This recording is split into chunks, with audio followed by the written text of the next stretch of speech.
Mr. Speaker, drugs, stolen vehicles, church burnings, these are all things that have risen under the Liberal power, or the Liberal government as they've been in power for over 10 years. If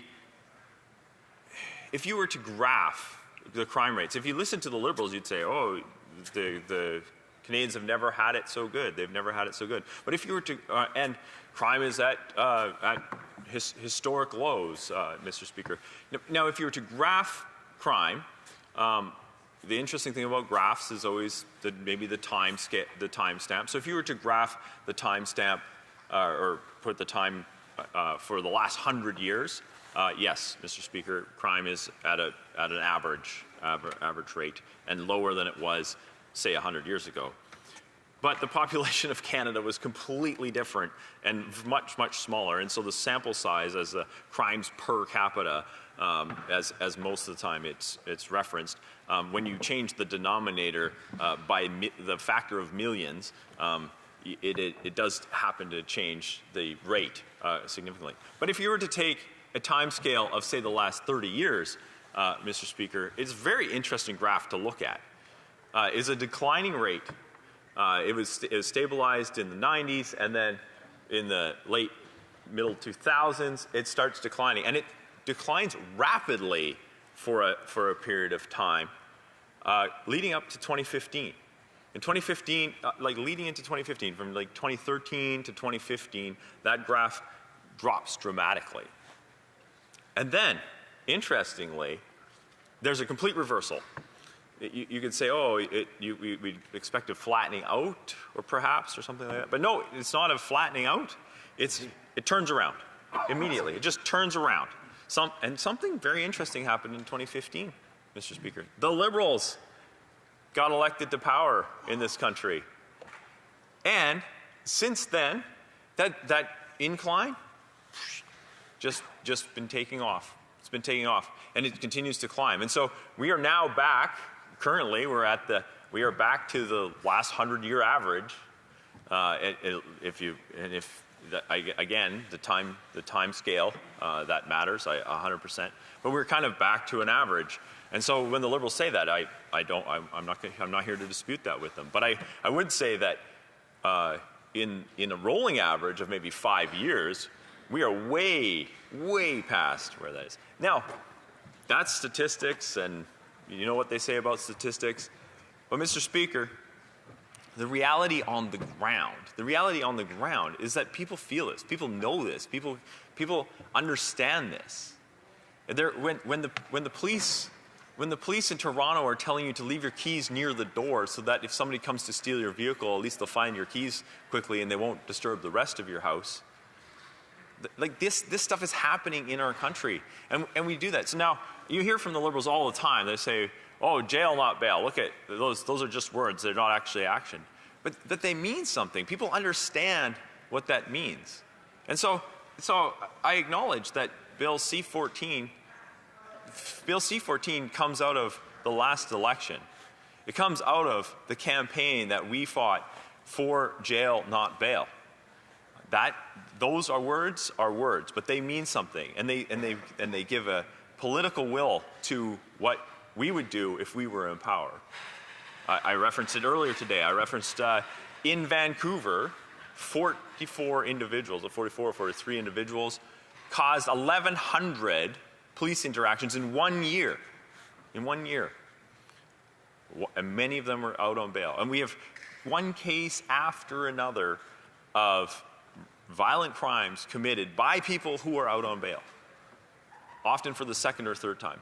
Mr. Speaker, the police the RCMP in my constituency, who do very good work, are completely frustrated with the fact that they work very hard to build a case, to get a conviction, work really hard on that.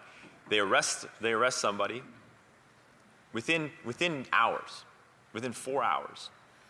Often these people are back on the street. By the time they actually get to the first court date, the one case that was brought to me, it was something like 72 charges. By the time they got to the first court date, the guy had been arrested 3 times. and charged with multiple offenses each time he was arrested, just to be let out again. Probably the most interesting story, and there's not covered in the news, so I don't know if it's true or not, but I heard in Westlock a number of years back, the spike belt to stop a vehicle that was fleeing was used 3 times inside of 48 hours, and the police used it on the same person. Because they were pursuing a stolen vehicle, they used the spike belt, they arrested the person in the stolen vehicle. She got out on bail, immediately went and stole another vehicle. They spike belted that one. They arrested her again. They put her in jail overnight. The next morning she was out on bail, and again she stole a vehicle, and they pursued her and spike belted her. Now, Mr. Speaker, this is a number of years ago. I'd point that out because it does not seem that stolen vehicles no longer rise to the level that the police have the resources to even pursue them any longer. It just doesn't happen anymore where I come from because it's such a common occurrence, and it's occurring all across the country. Now, one of the things that I find interesting is that for as long as I've been a member of Parliament, vehicle theft has been quite a problem in Northern Alberta. I don't think the trends have changed. I think it's just kind of held steady. But what has changed is that folks living in the big cities are now experiencing the vehicle theft carte blanche. And now suddenly, after the Liberals have caused all of these problems, now suddenly they want to talk about bail reform. They want to talk about bail reform, Mr. Speaker. Well, I would say that the reason they want to talk about it is because we have made the case that the bail system is broken in Canada. But we're not asking for reform. We are asking for Liberal bail to be repealed. We don't like the Liberal bail system. We think the Liberal bail system sucks. And we think it should be repealed entirely. We put forward our vision for what bail ought to look like. And you know what, Mr. Speaker? Most people think that Canadian bail system does something that it doesn't do at all. People watching the movies all the time, and they hear about, oh, and he made bail. They had to put up $10,000, and his family had to scrape together $10,000 to get him out of jail, or his friends did that, or whatever. That doesn't happen in Canada. That doesn't happen in Canada. People aren't putting up money to get bail. They are being released with a promise to pay, sometimes $1,000, sometimes less. A promise to pay. And by the third time that they get out on bail, they've forfeited maybe $2,000. But they didn't forfeit any actual cash. These were forfeitures of promise to pays. They were forfeitures of IOU notes, essentially, Mr. Speaker. And so we need to have bail that works in this country. Mr. Speaker, I don't know if where you were earlier or last week. I was sitting in committee when my phone made a very loud noise, and I thought I had my phone on silent. And so I was quite embarrassed about it, but all of a sudden I noticed that my phone wasn't the only phone making a lot of noise. Everybody's phone was making a lot of noise. And it was an Amber Alert. An Amber Alert went off. Now, subsequently, I found out that the Amber Alert was being issued because somebody had abducted a child, and that person was out on bail. So we had already arrested this person for another crime, let them back out on bail, and now they were committing another crime. And it interrupted our meeting, and so I got to hear about that one in particular. And that's very tangible for this place. And so I hope that will have an impact on my colleagues on the other side. So we are not asking for bail reform. We are asking for so Bill C-14, Mr. Speaker, Bill C-14 is an admission by the Liberals that the bail system is broken in this country. It's an admission that our slogan and our will for bail reform or for jail, not bail for repeat offenders, when we brought that to the Canadian public, it worked.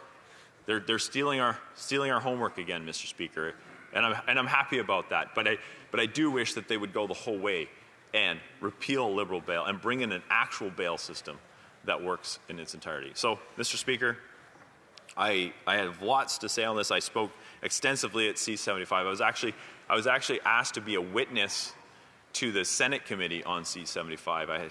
I had lots to say about that. I'd love to have a long chat about consecutive sentencing and how this bill also touches on consecutive sentencing, and I'm hopeful that the Liberals will ask me about that in the following questions. Thank you. Questions and comments. Question and commentary. The Honourable Parliamentary Secretary to the Government House Leader. Yes, thank you, Mr. Speaker. The member bases the premise of his speech on the fact of auto theft in the province of Ontario. I assume that's the province he's referring to. In 2007, Manitoba's automobile theft rate was the highest in the country, virtually 3 times as high as the province of Ontario back in 2007. I don't need to tell the member it was the Conservatives that were actually in government in Ottawa. But that's the secondary issue. The primary issue here is what resolved it was the provincial government. The provincial government working with MPI and the City of Winnipeg law enforcement officers, that's what resolved the issue. Now, would the member not agree that at the end of the day, it is a shared responsibility? We have done our job in working with the stakeholders and presenting this legislation, and that he would like to see this passed before the end of the year. Member for Peace River, Westlock. Well, thank you, Mr. Speaker. I don't think the member listened to my speech. The whole first part of my speech was outlining the graph of crime in Canada and how there's a distinct V in that crime statistics that corresponds. Correlation is not always cause. I understand that, but corresponds with the fact that the Liberals came into power. Now, Mr. Speaker, about consecutive sentencing, the thing is, the consecutive sentencing was. When they brought in C-75 and got rid of consecutive sentencing, that member over there argued extensively. The member from Winnipeg North argued extensively why consecutive sentencing was against the charter, was cruel and unusual punishment, all of these kinds of things. Today, here he is defending a bill that is reinstating consecutive sentencing. The Honourable Member for Shefford. Thank you, Mr. Speaker. I'd like to thank my colleague from Peace River Westlock for his speech.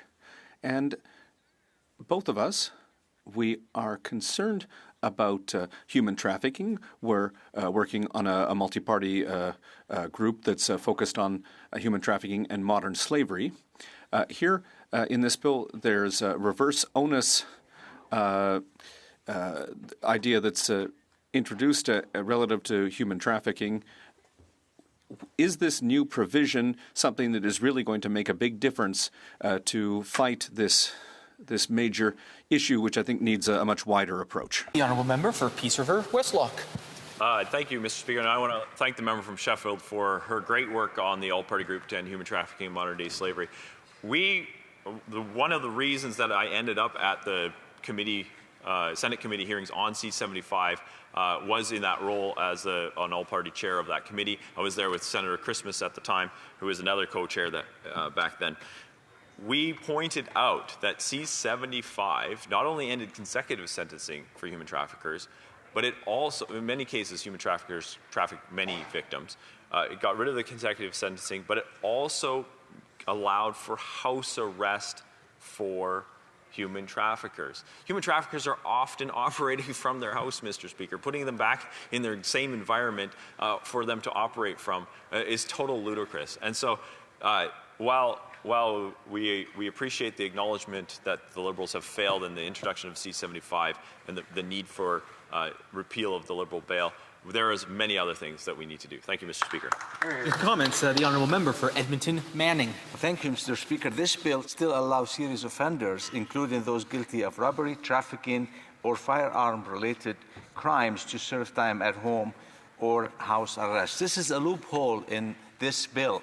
Can the Honourable Member tell us why the government left this loophole in C-14? The Honourable Member for Peace River Westlock. Well, thank you, Mr. Speaker, and these are things that we've been pointing out for a very long time. I don't know why the Liberals left these loopholes in there, other than the fact that they do not want a wholesale change to our justice system. They are, on the one hand, they want to say, "Oh, this is a new government and we're doing new things," and but on the other hand, they always have a niggle in the back of their mind that, well, but these are the laws that we brought in, and so we can't wholesale admit that the whole system's not working because we engineered this system only 10 years ago. Thank you, Mr. Speaker.